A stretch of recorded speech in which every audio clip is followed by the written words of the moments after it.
Beautiful. This is precisely what I mean, because what you now call characteristic is what I call the unfolding of the individual capacity. I see. If we can redefine individualism in this way, so we come to some common ground. Yeah, You're talking about modernity. Yes, I agree.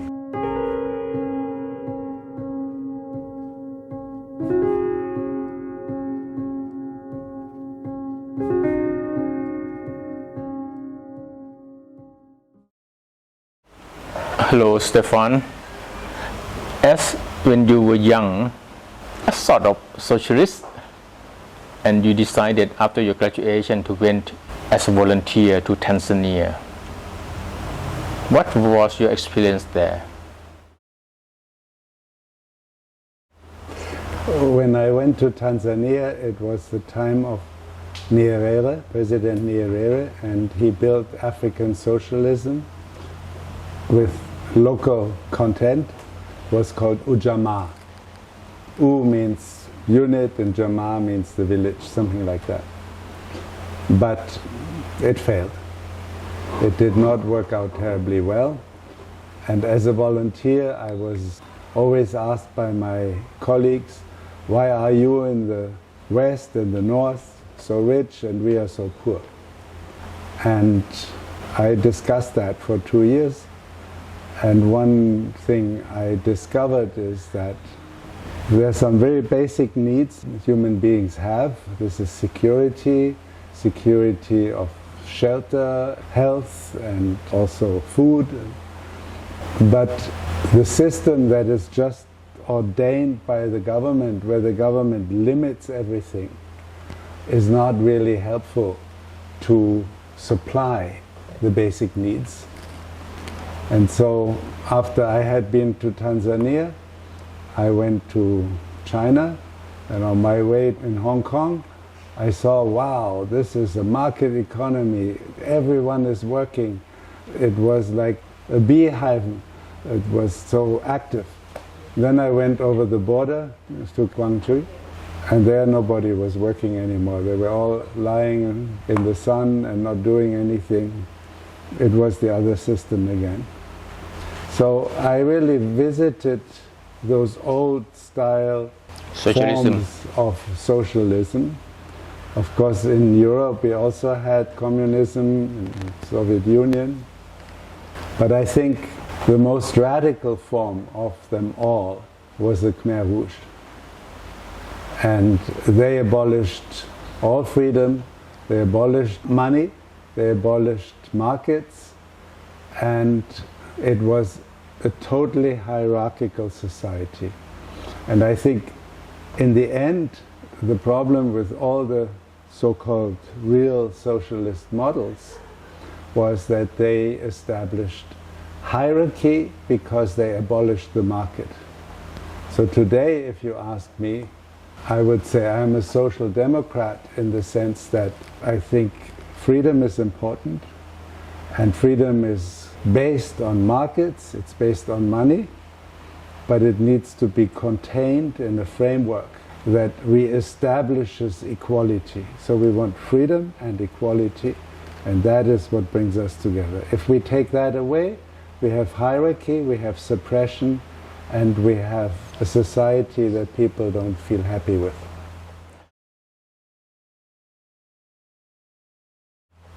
Let's go back a little bit to Tanzania. You know, in Nyerere doctrine or his idea, essay on socialism, Ujamaa.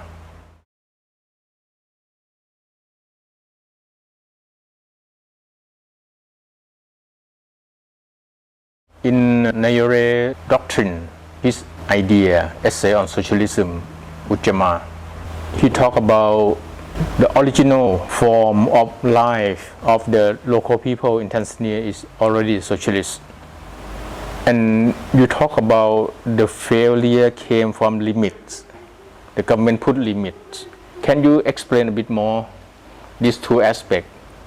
Well, what Ujamaa meant and Nyerere's socialism meant was that it was based on the fundamental principle of self-reliance.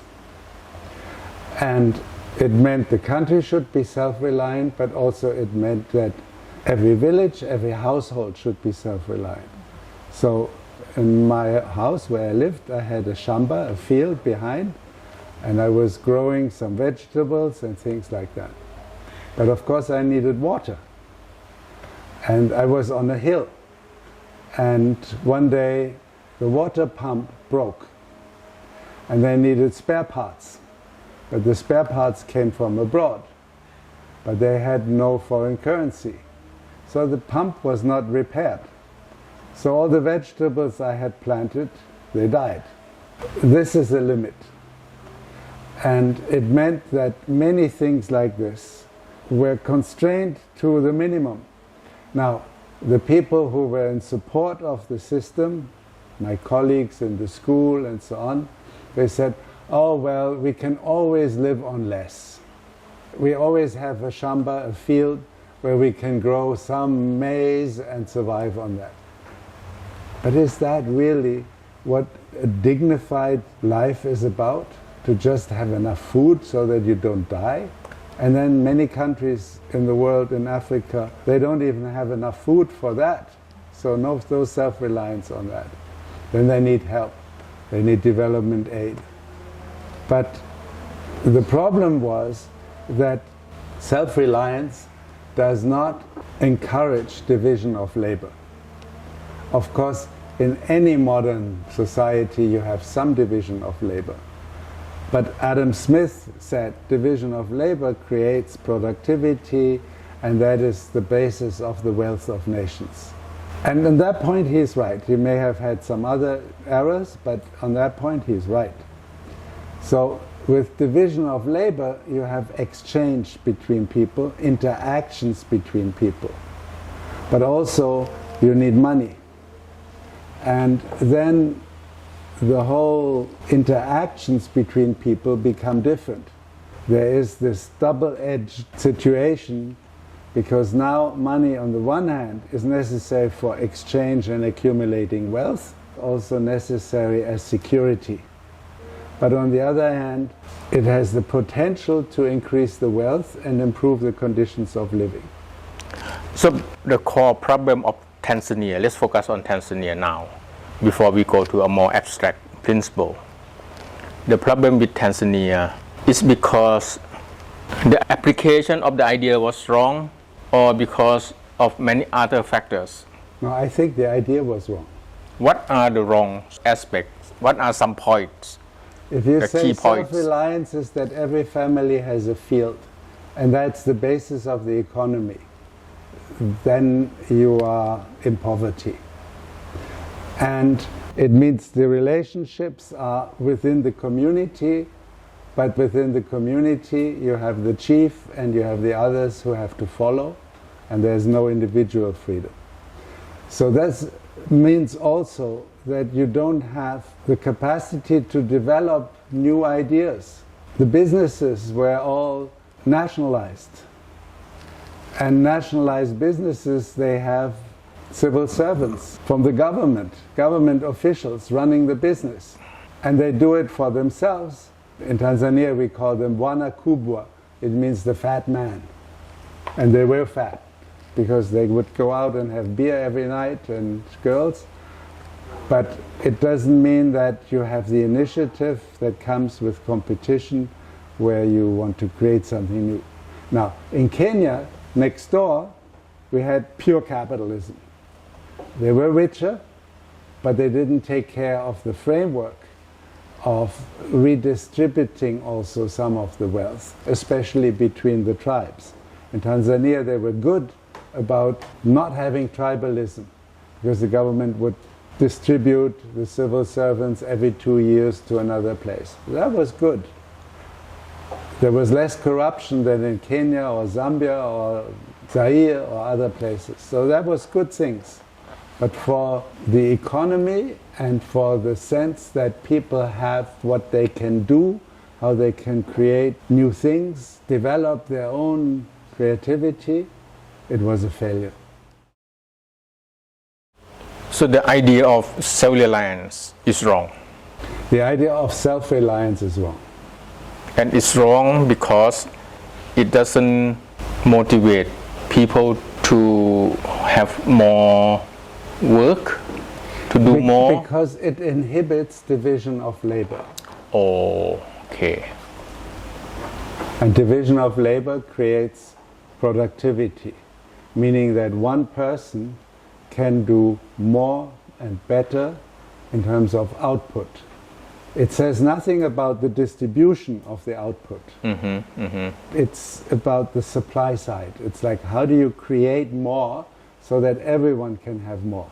If you look at in the world, many of the least developed countries, they have GDP per capita of 5% of what the Americans have. 5%. So poor. They can hardly provide food, not to talk about health, sophisticated health things, sophisticated technology, all these things. Tanzania, under self-reliance, had no television. You can say this is a good thing, and I believe it might be quite useful. But it is also true that access to information stimulates thinking and can contribute to people having new ideas. So this division of labor means also not just exchange materially for profit. It means also helping to develop new ideas by learning from each other, by interacting with each other, and to realize that we are not alone. Self-reliance says we live alone. And that, I think, ultimately is not how human beings want to live. Now, let's discuss a bit deeper on the more abstract aspect of this. You said earlier on that if people live only to survive, like they can grow some amount of corn and enough to eat, for you that's not civilized enough. It is a form of civilization. But what do you do when you get cancer? Do you have access to radiotherapy or chemotherapy? Why is the life expectancy in poor countries so low? Because people don't get access to some of these services. So you need to generate some wealth and then see that it is distributed fairly, so that people feel like if I need it, I get it. Or if I'm working hard, I have an opportunity to improve myself. Whatever that improvement is, it may be ideas and education, it may be luxury things, maybe that motivates some people, and why not? If it is not at the expense of the others, the poorer ones, so that we can give them the services they need to live a life in dignity. But I think dignity in life is the important thing, and that includes material supplies. I want to bring this back to Southeast Asia a little bit more. I went to Burma 1994, and for me, again, Burma was still, just finishing the period of experimentation with socialism.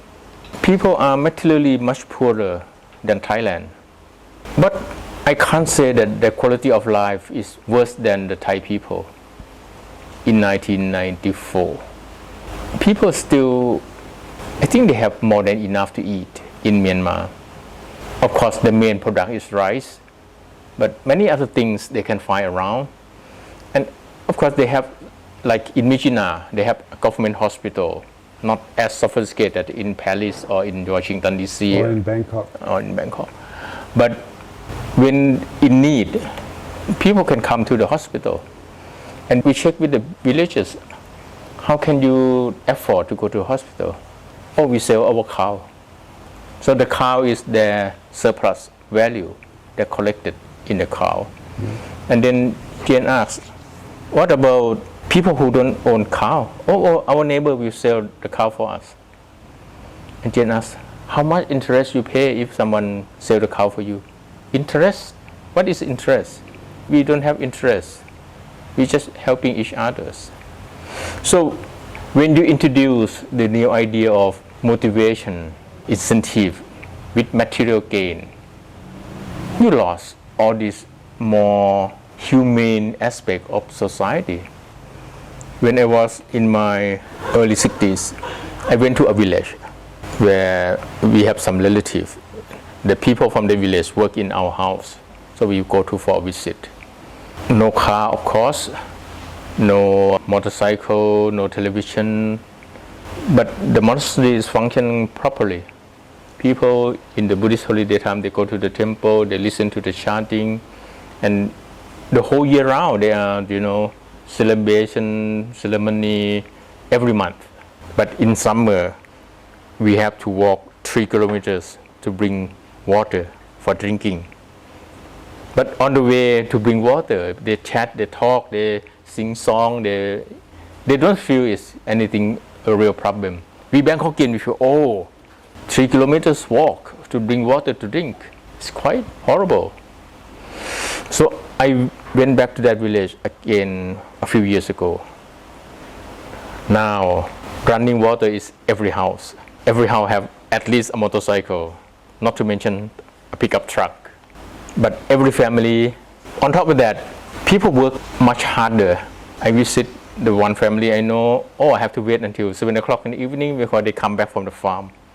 Because they have to make sure that their product good enough to meet, at the end of the season, the debt that they are owing to the bank, etc., etc. So, of course, every family have television. Now it could be more, And every family in debt, definitely in debt. A lot of pressure in life. At that time, when in the early 60s, only one car go to the city and back. So whole car packed, people sit on the roof, etc., etc. You can imagine that. We can still see that in Myanmar. But I can't say that the quality of life of the present village compared with, in the early 60s, which one is better? I myself, I prefer the previous one because people don't have pressure to pay debt. How can you say that this quality of life of the people is better than the other one? I cannot. I think it's a choice. But there are realities about these choices too. In our modern world, we are individuals and we make choices as individuals. And the women or the girls are free to make choices. In the traditional society, there's the rules of the community. But the girls are told what to do and the boys are told what to do, and there is the higher ranking person, and they set the rules, and if you don't do it, you get in a way punished by the community. Now, that's one side of it. The other side of it is, of course, it's nice that they chat on the way and things like this. I have experienced that in Tanzania too when I lived there. But I went the first time to Myanmar in 1979. And I met a family. I talked with the mother of the household, and she said this sentence which impressed me a lot. She said, "What you don't know, you don't need. We don't know about all the things you have in the West, but we don't need them because we don't know them." There's truth in that. But the same woman, 9 years later, I met again, and she said, "I want to take up arms and fight this government, because if I die, it doesn't matter, but for my daughters and for my grandchildren, it matters." Why? What has happened? There was so much disappointment, so much repression, so much suffering, so much lack of things, that the people stood up in 1988 to fight that government, to fight that regime. It was not their choice. And it's not just that, okay, the community is nice and we're all friendly with each other. I know a woman from Portugal. Portugal used to be very poor. Now they are quite a rich country, quite developed. But in those days, when she was young, she had to work with her parents in the fields, And at the age of 6, 7, 8 years old, she had to carry things on her head to bring the crops back to the village and the house. Today, she is in her early 50s. Her back is ruined. She has problems with her knees. She's in pain. The doctors cannot help her. And they say, well, you didn't take care of your body. This is also part of this old style society. Now you can say, okay, we have a good time, we die early, and that's fine. If this is your choice, I would say you're free to choose. But for societies, that does not seem to work that way. Now, you can say the system creates obligation. Of course, if you're in debt, no more choice. You have to work, and there's pressure. But why did you take up the debt? Nobody forced you to do that. Ah, yes, the social convention, but there you are. It's a community who says, well, you should have a car, you should have a TV, you should have a beautiful dress. You need Nike shoes. But you're free to say, no, I don't. So you should work on these choices and make them sensible. If you don't want to have the debt, but if you think you can have debt and you can work harder and you want to pay it back and then you enjoy that, why not give that choice? Now, I will question your concept of choice. Is it a real choice or is it a manipulated choice? Is the choice that manufactured by big corporation? For example, in the early 60s, we start having radio station. Before the 60s, we don't have radio, right? So when we have radio station every morning, and when you listen to music, etc., the chanting, Toyota, Suzuki, Pepsi, Cola, you listen to different kind of chanting the whole day.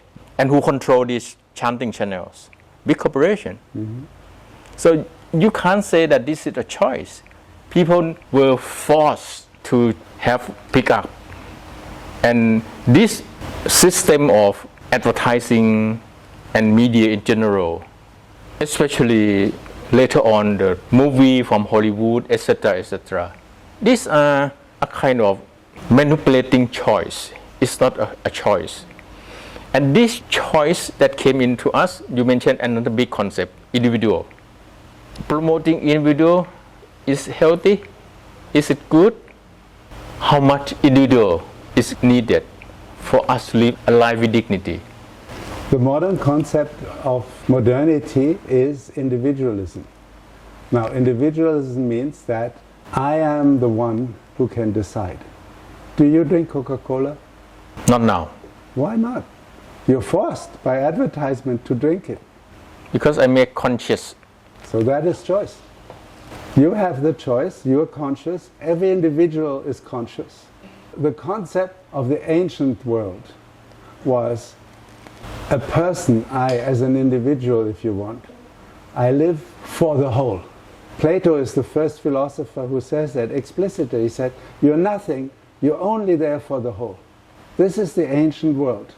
And it means hierarchy, surrender. The bigger the whole is, the higher the hierarchy. And you have to surrender and do what they tell you to do. The really modern concept of individualism is that the whole, the society, the community, is there to support the individual to develop her capacities. And that means to learn and to choose, to become conscious, not to do what others say, but to do what we understand is right to do. Now, it may mean also that we say we limit advertisement. Like in Germany, we have limited advertisement on the public television channel, in America as well. So you can do that. You can do rules and regulations when you feel like things are getting out of order. Democracy is the individual that makes choices collectively, but it's the individual. Each voter has a voice, an equal voice. That is the idea of democracy, with rights that protect their spaces. So, is it dignity, is it not dignity? The dignity in the ancient society is the dignity of being well positioned in the hierarchy. To know the more important person, either in the old days, the aristocracy, the protector, the patron. Nowadays, a rich man or someone like this, or a famous actress and things like that. That's hierarchy and positioning. And then you are dignified. I know, Achan, you know. Or you say, I am thinking, my teacher has read more books, but otherwise he is the same as me. And now let me see what I can learn for myself to develop my own capacities. I think the question is, why do we need to develop our own capacity? And the capacity is wholesome or unwholesome. Because in many cases, when individualism intensify, in the past few hundred years, people become me, everything centered around me. And I can see both here and in the UK, where I live part-time for a few years, that the lost sense of belonging. People don't belong anymore. Pure individual. And a bit further, even the country that best organize the redistribution of wealth, the human relation get very thin. The meaning of being father, mother, caring for children caring for parents, become very fragile. And people get lonely. Because again, when you talk about individualism cannot function properly without a good balance of community. And it's really clear in many parts of the world, modern Thai society, in the West, even now in China, the promotion of individualism is getting stronger and stronger. And I don't think that's healthy when it's go out of balance. Well, That's one point about balance is always important, I agree. But number one, I want to insist, individualism does not mean me. The basic principle of individualism is that the community is there to support the unfolding of individuals' capacities, which in political terms means freedom and equality, the two together. And in fact, it means that we see in market transactions, in contracts that we make freely, we can say yes or no to the proposed agreement or contract, and I can say yes or no, you can say yes or no. This makes each of us free, and it is our freedom that makes us equal. So that abolishes the hierarchy. This is the fundamental norm of modernity. Now, that means also that if I am free to decide my life for myself, I am naturally, logically, must recognize that you are equal to me because you're also free. And it is this combination of freedom and equality which makes modernity. Now, when the balance gets lost, as we have seen in the last 30 years with neoliberalism, then it's all about liberty and me, and no equality anymore. And that creates a backlash. We have seen that in history. It was in the early 20th century, the backlash was communism and fascism. Nowadays, it is Xi Jinping or Putin, Orban in Hungary, or other people from the military who take power in some parts of the world. That is the backlash. They reintroduce the ancient norms because we have violated the balance of our modern norms. When modernity promote individualism and of course freedom to go together and talking about meritocracy, etc. After this practice for about 200 years, a bit more, it doesn't get rid of the hierarchy. It just change to different kind of hierarchy. Instead of respecting the elders or respecting the monk, you're respecting people who have Mercedes, respecting people who have big house, big money, big power. Yes, but I think... So this substitute one kind of hierarchy with another hierarchy. I don't say that we should go back. My position is not that.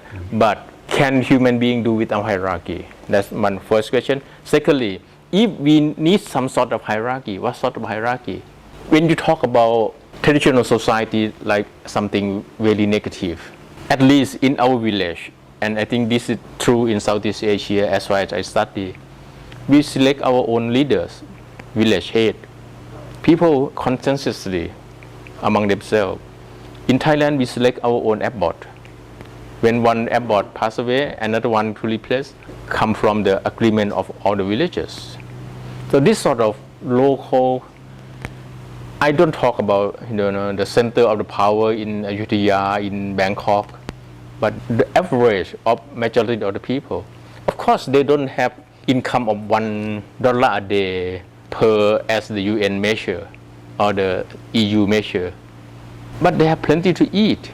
They have a lot of food. They have music. They have literature. They have celebration. Their life is quite civilized. I'm not saying it's not civilized. Of course, it is a civilization. It is a culture. That's for sure. And I think it's wonderful when it works. I have also experienced in many situations in my life with my own culture and society as well as in others in which I have taken a glimpse that the so-called collective decisions of choosing the leaders, there's no real individual decision in that. You know when you have to say yes. You know when your neighbor says this is the right one and you say no, you lose face. You know that you cannot do certain things because the others will look at you in a bad way. And that restricts you in your freedom, in your capacity to live that alternative. Yes, you can go and dance and it's fun, and fun is great. Sarai Sanuk, wonderful. But the other side exists as well, which is that we know we have to keep faith. We know we have to be kind of false to our fundamental things. In Thailand, things like that are not so bad, but in America, to be homosexual was considered to be a disease until in the 70s they said it's no longer in the medical book. So these are pressures by society and community.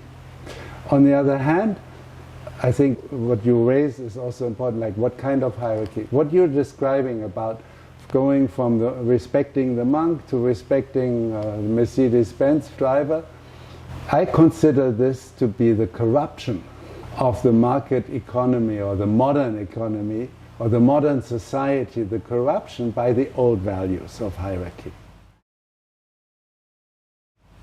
Now, what is true is there is no society in the world ever where you have no hierarchy. The question is, how do they combine?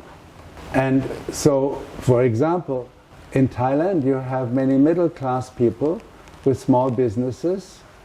So they have the freedom of the market for themselves. They're not super rich. But then you have also monopolies that start to take in, and the chicken are all sold by the same company and things like that. That is a distortion. And so, for example, in Germany, after the Second World War, when we moved from this traditional fascist society to a modern, liberal market economy, an important part was to have rules and laws against monopolies. Those are things that are important in terms of what kind of hierarchy do you create. America is now losing its creativity and its model character for modernity because the monopolies are getting stronger and stronger and they get supported by people like Trump and so on. But on the other hand, this is also true in China. There's recently been a report by the IMF that shows that state-owned companies are increasing market shares everywhere in China and destroying the small and medium-sized businesses of the private sector. This is all a form of distorting hierarchy in a monetary system. And the worst is when you have it like in Italy with the mafia or in Eastern Europe with the mafia, where the hierarchy is violence. and it's about grabbing the money. That's the worst. But all these things need to be considered in their context. And what I find the most important thing is that we learn to understand the distinction of these norms, freedom and equality, versus hierarchy, because unless we understand the distinction in the norms, we cannot act to change the reality so that it gets closer to the norms we like to see. What are the norms that you think? From my perspective, I would say individualism, freedom and equality are the norms by which we define human dignity in a modern society. If you want a modern society, that should be the norm.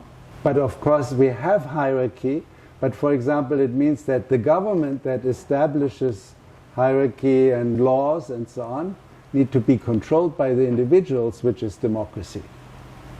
On the other hand, you may say, well, I don't believe in this modern world, I believe in the ancient world, I am an aristocrat or I am a communitarian, I like the village barn society, and I don't want this. Well, then be clear about that you prefer to have the hierarchy within this society, and then that is a clear alternative and we can talk and see which one people choose. I think 2 points. The first point is when we are critical of Western modernity, it doesn't mean that we want to go back to the past. I think this we have to make very clear, because we also saw, as you mentioned, the limit of our traditional form that give not enough space for the individual. There are cases like that, but it's vary quite a lot. Like position of women in some Asian society is awful. You know, China, India, Afghanistan. But you can't say that for the Thai. Right. No, you can't say that. So if we want to go into changing our traditional society, do we need to adopt all the core value of modernity, or we can keep, you know, core value of our society, and then we can improve our health, can improve some technology, but we don't need to throw away our sense of closer, warmer relationship among our members of the society.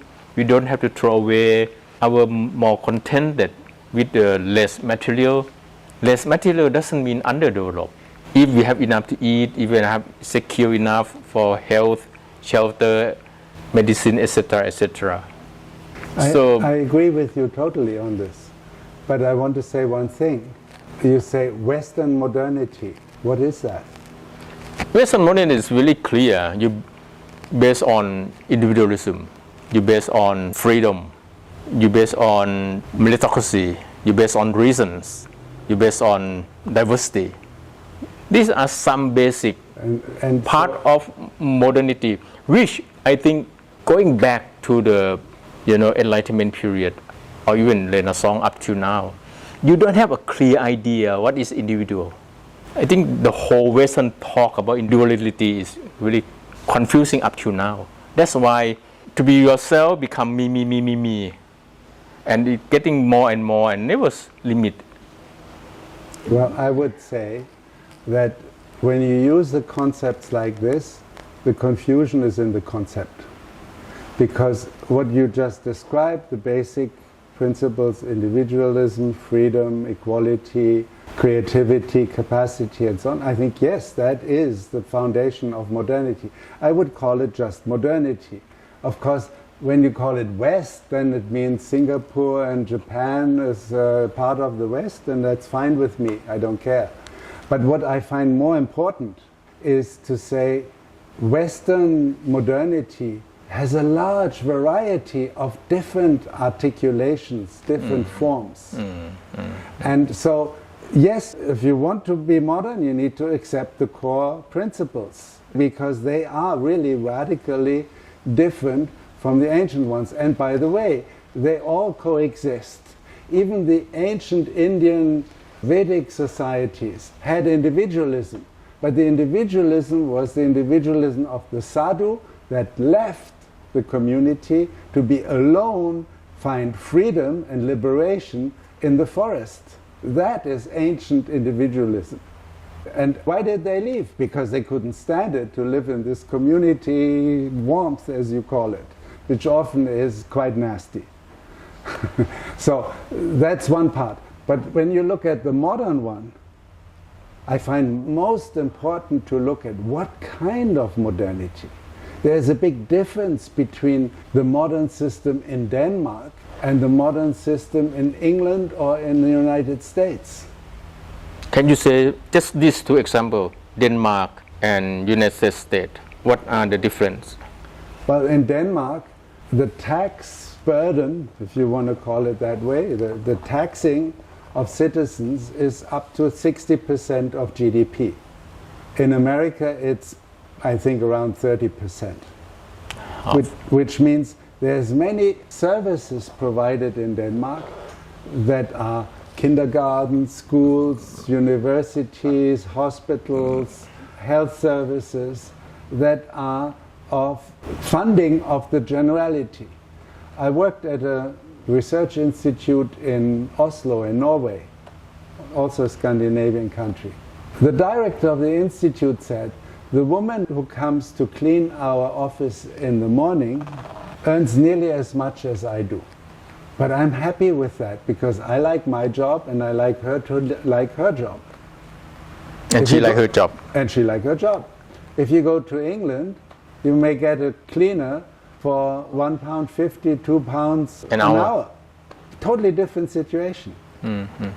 So it's these articulations, and if you look at what is the political movements in, let's say, in Europe or America, in fact, as well, or in fact in Japan to a different degree, it's about how do we articulate modernity in such a way that it liberates the individual to their own capacities, to the beauty of their souls, rather than repressing them into the framework of the society, of the community. I think this is, we can go a lot deeper into this, but now we are deviated from our discussion on socialism. But I want to go a bit further to make another point. Let me just say one thing. What does socialism mean? I mean, we started out with the kind of failed process, Tanzania, Soviet Union, China, Cambodia, and so on. Now that is so-called real socialism. In Europe, we have also a tradition which is more properly called social democracy. And even social democracy is now kind of withering away because the Green movement is really taking a longer-term perspective than the socialists. The socialists in Europe were more about equality between the classes. And the Green movement is more about equality across time and the generations. Now that is a change, but again, this is about how can individuals live in a society over long term so that the planet is still there for us. That is a form of, is it still socialism? I don't know. But it is a form of modernity. So a redefining. It's a redefining. Individual. The individual, yes. So just before we move on or move back to socialism, when you mentioned about the Vedic tradition and the individual, I think the Buddha belonged there too. Because if he's not individual enough, he won't be able to leave the palace, and become a wanderer, Yes. A beggar. Correct. To search, that's very clear. Yes. But if you look at the story of his life and his disciples, the one aspect of individual of those enlightened disciples is gone, the selfishness, the me center. Yes. But each still have their own basic, I don't know the word character is proper in English or not. For example, Saliputra, the right hand disciple, great in intellectual articulation, Yes. explain, he's selfless, he's not selfish anymore, but he still have that basic. Beautiful. This is precisely what I mean, because what you now call characteristic is what I call the unfolding of the individual capacity. I see.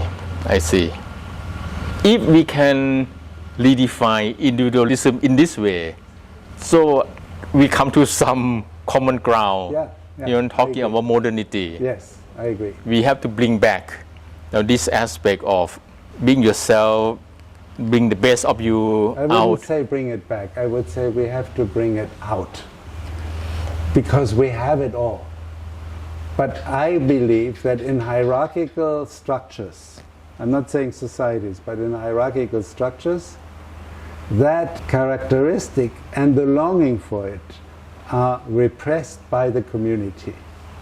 And when the community becomes more individualistic, they become tolerant to the specificity of what each of us has as his own, her own characteristics. So that's what we need to learn, this tolerance, that we don't need to fulfill the criteria. All the women need to wear the veil. If they like to wear the veil, fine.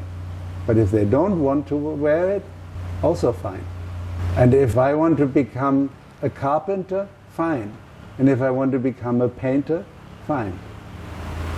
Okay, that aspect, I think we come to our agreement. Good. On that. I don't have any question on that. But the issue of Western modernization, Western modernity is still something to debate about. I would prefer if we could debate about the aspects that are corrupting, the aspects that are damaging, the aspects that make the system non-sustainable, rather than calling them Western. Why? Because Western is a blank statement, and it creates a kind of opposition of principle to an abstract idealization, negative idealization. While if we talk about the details, sustainability, equality, human dignity of living my life as I want to live it, we're talking practical things. But if we don't have a clear definition of Western modernity, because when Western modernity come to our part of the world, it came as a superior force, superior civilization, of course with gun and with gunboat, etc., etc. How long ago? Just 150 years ago in my country. Really, just yesterday. So, and this deep down in the mentality of people in China, I would say Japan, India, Thai people, still feel we need to catch up with the West. And when you look back at our own civilization, we feel we are not good enough. We have to be Western. Which I question this. This is a kind of intellectual imperialism. We need to deconstruct. Pracha, I think you are constructing this imperialism onto yourself. Look, you say 150 years? This is 5 generations normally. Yes. I mean, come on. Yes. Time is over. No. But you continue it. Still, they are coming as the bosses. Now we need... Of course, there are people who behave like this. But have consciousness. I mean, Thailand is more developed than Italy. No. I don't mean individual people coming in and dominate us. I mean the internalized psyche among the people in Asia in general. Understand. That's why the deconstruct of Western modernity is important. I understand, and I can see that you can frame it like this. But I would say in terms of the practical work, rather than having a kind of enemy screen, the psycho-transformation is about building up the understanding of the specificity and the characteristics of what, let's say, Thai culture can offer to mankind. And there is a lot. Why are so many people coming here? Not just because of the beaches and the girls, because fundamentally there is something in Thai culture that people feel is attractive. It's the human relationship that people have. I mean, it may be a stereotype, the land of smiles, but there is something behind that that is real. Be proud of it. Develop it. This is your capacity. And this is totally compatible with modernity and individualism in the sense of freedom, equality, and human dignity.